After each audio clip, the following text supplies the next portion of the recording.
ஒரு வேடிக்கை கதையை சொல்லுகிறேன் பாருங்க. இது உண்மை சம்பவம்.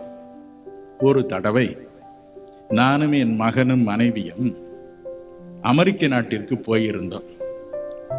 நியூயார்க் நகரில் நிறைய பிரசங்கித்து ஆயிரம் பேருக்கு ஜெபம் பண்ணி கை காலெல்லாம் விட்டு போச்சு. உடனே அங்கிருந்து லண்டன் மாநகரம் புறப்பட வேண்டிய நிலை. லண்டன் மாநகருக்கு புறப்படுவதற்கு நியூயார்க் ஏர்போர்ட்டிற்கு வந்தோம். காரில் வரும் பொழுது ஒரு நண்பர், சுபாஷ் செரியன் என்ற ஒரு நண்பர் காரை ஓட்டி கொண்டு வந்தார். அவருடைய மனைவி சவுதியா ஏர்லைன்ஸில் வேலை செய்கிறார்கள், அவளும் கூட வந்தார். நான் சொன்னேன், எப்படி நான் 7:30 மணி நேரம் அந்த பிளேன்ல இருக்க போறேன்னு தெரியல பிரதர், ரொம்ப உடம்பெல்லாம் விட்டு போச்சு என்று சொன்னேன். அப்பொழுது அவர்கள் சொன்னார்கள், கான்கார்டுன்னு ஒரு ஃப்ளைட் இருக்கு பிரதர், அது 3.5 மணி நேரம் தான், 3 மணி நேரம் 16 நிமிஷம் தான், பாதி நேரத்தில் போயிடும். ஆனா டிக்கெட்டு விலையோ இந்த பிளேனில் உள்ள ஃபர்ஸ்ட் கிளாஸுக்கு மேல 8 மடங்கு என்று சொன்னார்.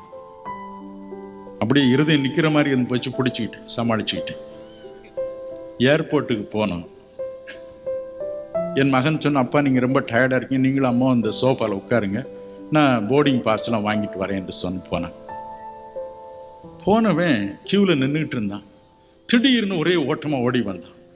அவனோடு கூட அந்த பிரிட்டிஷ் ஏர்வேஸ் ஆஃபீஸர் ஒருத்தரும் கையில் ஒரு அந்த ஒயர்லெஸ் செட் ஒன்று வைத்து கொண்டு வந்தார். என் மகனுக்கு மேலே மூச்சு போது கீழே போது ஒன்றும் முடியல. அவன் சொன்னான், எப்பா நம்ம பிளேனுக்கு முன்னால ஒரு 1/2 மணி நேரத்துக்கு முன்னால ஒரு கான்கார்டு பிளேன் போகுதான், இதே டிக்கெட்ல உங்களை அதில் ஏற்றி விட்டுறேன், போறீங்களான்னு கேட்கிறாரு அப்படின்னு சொன்னேன். நானே பதில் சொல்லியிருப்பேன், அவர் இல்லை நானே அப்பாவை கேட்டுறேன் வாங்கன்னு வந்தாரு. என்ன சொல்லியிருப்பேன் யோசித்து பாருங்க. கரும்பு திங்க கூலி வேணுமா? உடனே சோஃபால இருந்து அப்படியே குதிச்சு மேல நின்னுக்கிட்டேன். ஆகாயத்துக்கு மேல சேருக்கு மேல ஒரு படி நின்று உடனே என்று சொன்னேன்.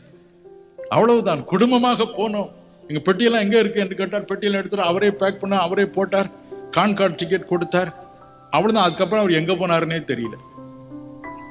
அங்க போனோம், அதுக்கு தனி லவுஞ்ச். அங்க போனோம். வழியில ஒரு ஆள் நம்மள மாதிரி ஒரு பிரவுன் நிறத்தோட நின்றுட்டு இருந்தார். கருப்பாள் ஒருத்தர் நின்னார். அவர் எஸ் கம் அப்படின்னாரு. இந்த போர்டிங் பாஸை கொடுத்தோம்.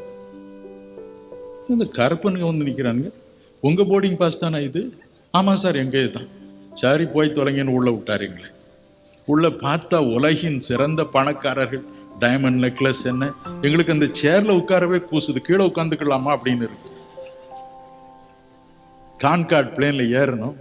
7:30 மணிக்கு பதிலாக 3 மணி நேரம் 16 மணி நேரத்தில் எங்களை அரசர்களைப் போல அவர்கள் முழு நேரம் உபசரித்து கொண்டு வந்து லண்டனில் சேர்த்தார்கள்.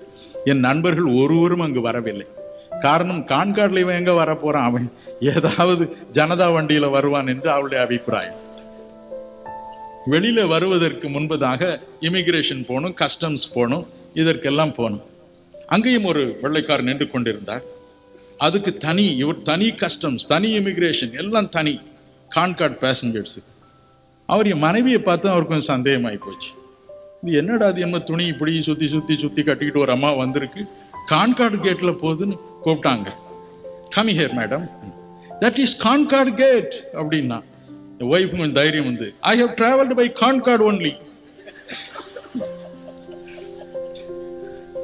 எல்லாம் முடிச்சு வெளியில போனோம். டாக்ஸிக்காரன் ஏத்திக்கிட்டு போனேன். ஆமா, இப்ப கான்கார்டு பிளைட்ல வந்தது, நீங்க அதுலயே வந்தீங்க?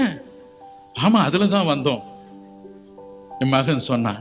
அவன் சொன்னான், ஒண்ணு நீங்க ஒரு பெரிய பேங்குக்கு சேர்மனா இருக்கணும், அல்லது ஒரு பேங்கை கொள்ளை அடிச்சிருக்கணும், இல்லைன்னா எப்படி இதுல வந்தீங்க என்று சொன்னான்.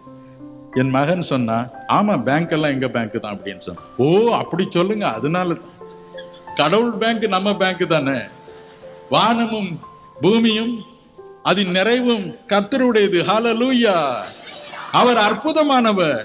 அந்த காரில் நான் பேசிக்கொண்டிருந்ததை கவனமாய் கேட்டு உடனே ஒரு அற்புதத்தை செய்தார். என்ன, யாரோ போறான் கான்கார்ட்ல, என் மகன் போனா என்ன, அந்த ஆபீசரை கொண்டு வந்தார். எங்களை மாத்திரம் தான் அவர் ஏத்தினாரு, மீதி பேர்லாம் எப்படியாவது போங்கடான்னு போயிட்டார். என்ன ஆச்சரியம் பாருங்க. அற்புதங்களை செய்து உங்கள் வாழ்க்கையில் மகிமை கொண்டு வருவார், உங்களை மகிமைப்படுத்துவார்.